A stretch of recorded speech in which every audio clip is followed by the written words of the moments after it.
आज की ये वीडियो बहुत ही इंपॉर्टेंट होने वाली है उन सभी बच्चों के लिए जो न्यू बैच 2026-27 में बीए थर्ड सेमेस्टर हिंदी गद्य का पेपर देने वाले हैं, मेजर सब्जेक्ट के रूप में या माइनर सब्जेक्ट के रूप में।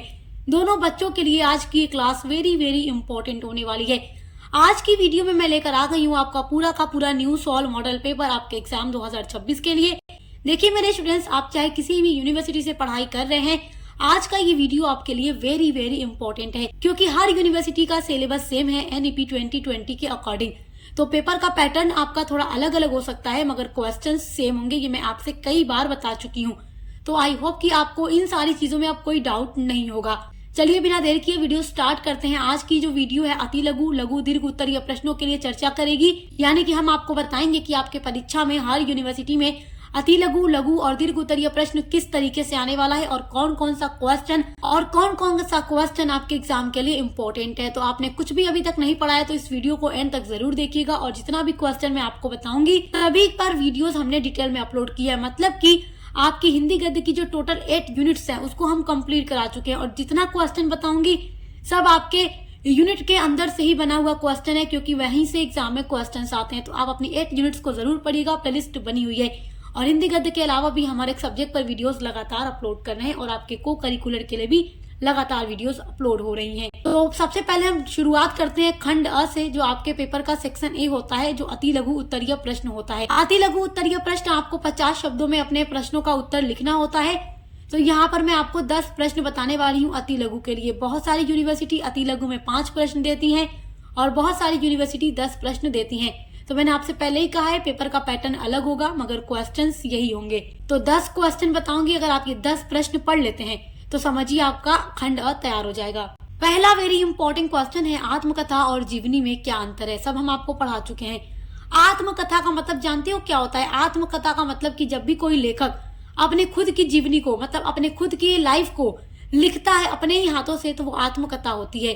और जीवनी का मतलब होता है कि जब कोई इंसान किसी और के जीवन को लिख रहा होता है वो जीवनी है। चलिए मैं आपको एग्जांपल देकर बता रही हूँ। एक अपने हाथों से जो खुद अपने लाइफ के बारे में लिखे वो आत्मकथा है और हमारी ही लाइफ के बारे में अगर कोई हमारा दोस्त लिख दे तो हमारी जीवनी बन जाएगी। दोनों में बात एक ही बताई जा रही है, बस लिखने की वजह से दोनों के बीच एक बहुत बड़ा अंतर बन जाता है। दूसरा इंपॉर्टेंट क्वेश्चन है, भारतेंदु युग के 4 लेखकों के नाम लिखिए। तो भारतेंदु युग के बारे में, इसका विकास, इसकी उत्पत्ति और इसमें कैसे कैसे लेखक आए और सब कुछ हम डिटेल में पढ़ा चुके हैं, आप देख लीजिएगा। तीसरा वेरी इंपॉर्टेंट क्वेश्चन है, संस्मरण विधा से आप क्या समझते हैं। तो क्या होता है ये संस्मरण विधा? देखिए स्मृति यानी याद, स्मृति हिंदी में क्या होता है? स्मृति, अगर हम इसको इंग्लिश में बोले तो मेमोरी। स्मृति के आधार पर किसी व्यक्ति या विषय के संबंध में कुछ लिखा जाए तो वो लेख संस्मरण कहलाता है। इसका एक एग्जाम्पल देकर आपको समझाती हूँ।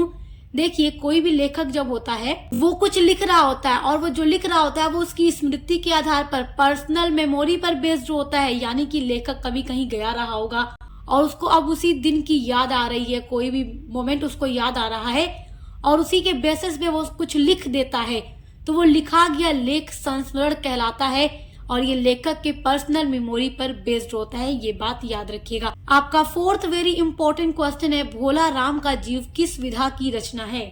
तो देखिए भोला राम का जो जीव है ये व्यंग्य विधा की रचना है और इसके लेखक हैं हरिशंकर परशाई। आपका पांचवा वेरी इंपॉर्टेंट क्वेश्चन है, हिंदी की पहली कहानी और कहानीकार का नाम लिखिए। तो ये वेरी इंपॉर्टेंट क्वेश्चन है, ये अति लघु उत्तरीय प्रश्न में जरूर पूछता है। हिंदी की पहली कहानी को लेकर देखिए विद्वानों में मतभेद है। कुछ विद्वान हिंदी की पहली कहानी कोई और बताते हैं, कुछ विद्वान कोई और बताते हैं। जैसे कि देखिए कुछ विद्वानों का कहना है कि इंशा अल्लाह खां के द्वारा लिखी गई जो कहानी है रानी केतकी की कहानी, वो हिंदी की पहली कहानी है। और कुछ विद्वान इस बात पर मतभेद करते हैं, वो नहीं मानते कि रानी केतकी की कहानी पहली कहानी है। तो कुछ विद्वानों का मानना है कि किशोरलाल गोस्वामी के द्वारा लिखी गई जो कहानी इंदुमती है वो पहली कहानी है। तो कुछ विद्वान इंदुमती को हिंदी की पहली कहानी मानते हैं और कुछ विद्वान इंशा अल्लाह खां के द्वारा लिखी रानी केतकी की कहानी को हिंदी की पहली कहानी मानते हैं। तो ये दोनों ही बात अपने आंसर में आप लिख सकते हैं। इस तरीके से लिखेंगे तो आपका आंसर भी कंप्लीट होगा, सही भी होगा और नंबर भी आपको पूरा मिल जाएगा।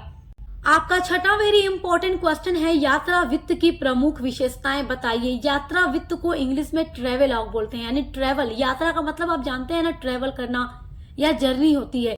तो यात्रा वित्त देखो क्या होता है कि कोई भी इंसान जब कहीं घूमने जाता है तो उसकी वहां से बहुत सारी चीजें होती हैं, जैसे कि बहुत सारी चीजें वो वहां पे देखता है, अलग अलग चीजों के बारे में उसका एक्सपीरियंस बनता है। तो जब भी कोई लेखक जो कहीं घूमने जाता है तो वहां पर वो अपना डायरी पेन साथ रखता है और वहां की चीजों के बारे में, वहां की घटनाओं के बारे में, वहां की खासियत के बारे में, अच्छाइयों के बारे में वो लिखता है। तो वही यात्रा वित्त होती है जिसमें यात्रा का वर्णन किया जाए। तो ये बहुत इंपॉर्टेंट है, इसकी विशेषताएं पढ़ लीजिएगा। आपका 7वां वेरी इंपॉर्टेंट क्वेश्चन है 30 बरस का साथी किस विधा तथा लेखक का नाम लिखिए। तो 30 बरस का साथी की क्या विधा है, मतलब ये किस विधा में लिखी गई है और इसके लेखक क्या हैं।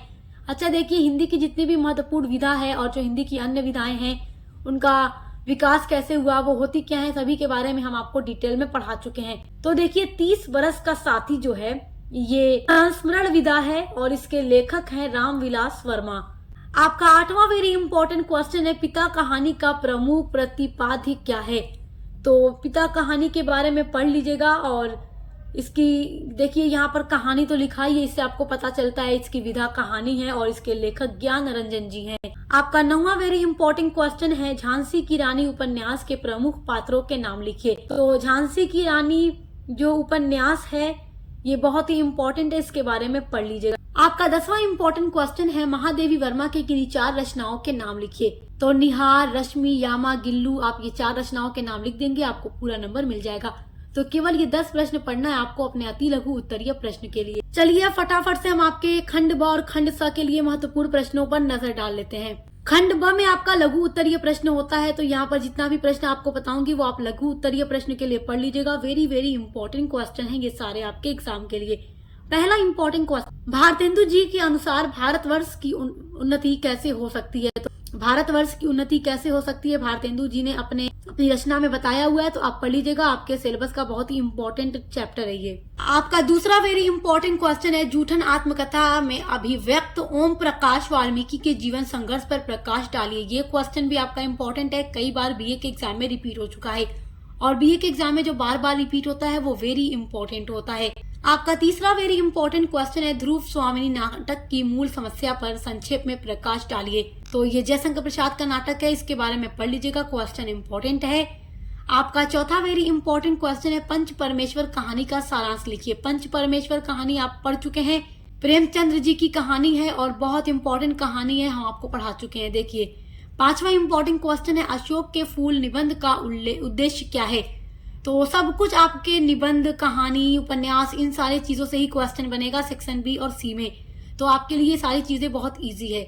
आपका छठा वेरी इंपॉर्टेंट क्वेश्चन है आचार्य रामचंद्र शुक्ल के मित्रता निबंध में मित्रता के प्रमुख गुणों पर प्रकाश डालिए। वेरी वेरी इंपॉर्टेंट क्वेश्चन है आपका 7वां very very most important question है पन्नाधाय के चारित्रिक विशेषताओं का वर्णन कीजिए। तो डॉक्टर राम कुमार वर्मा जी द्वारा लिखित दीपदान एकांकी से ये प्रश्न पूछ रहा है। दीपदान एकांकी में पन्नाधाय महत्वपूर्ण चरित्र है, तो आप इसके बारे में पढ़िएगा। पन्नाधाय के ऊपर हम वीडियो अपलोड कर चुके हैं और दीपदान एकांकी का सारांश हम डिटेल में आपको पढ़ा चुके हैं। आपका 8वां वेरी इंपॉर्टेंट क्वेश्चन है हिंदी उपन्यास के उद्भव एवं विकास का वर्णन कीजिए।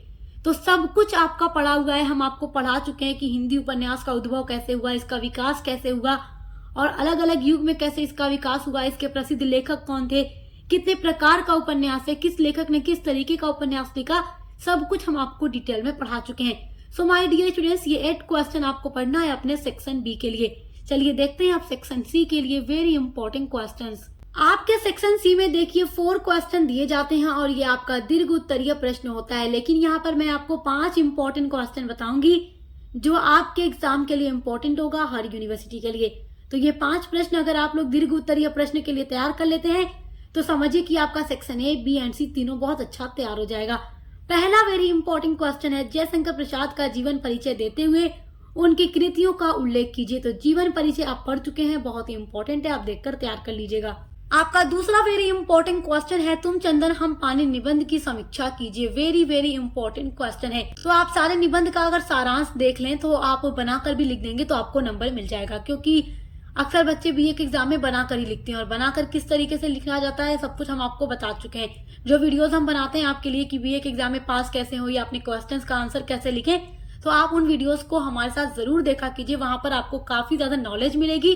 आपको जो क्वेश्चंस नहीं भी याद होंगे तो आप उसको बनाकर लिख लेंगे, हम पूरा तरीका आपको बताते रहते हैं। आपका तीसरा क्वेश्चन है, हिंदी कहानी के उद्भव एवं विकास पर प्रकाश डालिए।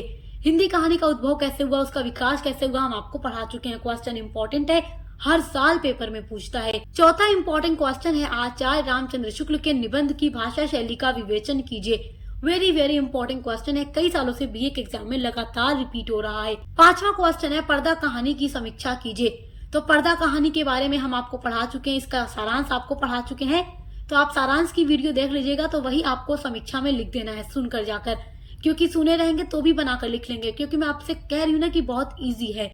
तो आज की वीडियो में मैंने जो आपको अति लघु, लघु और दीर्घ उत्तरीय प्रश्न के लिए बताए हैं, आप उसको तैयार कर लीजिए। आपका 100% क्वेश्चन इस बार हर यूनिवर्सिटी में यहीं से आने वाला है। और हिंदी गद्य के अलावा अदर सभी सब्जेक्ट के लिए और अपने को करिकुलर पेपर की तैयारी के लिए आप सक्सेस मास्टर पॉइंट पर विजिट कीजिए। हर एक सब्जेक्ट की प्लेलिस्ट बनी हुई है और मॉडल पेपर की वीडियोस हम लगातार अपलोड कर रहे हैं, जिनके थ्रू आप अच्छी तैयारी कर सकते हैं। तो अब मिलते हैं अगली वीडियो के साथ।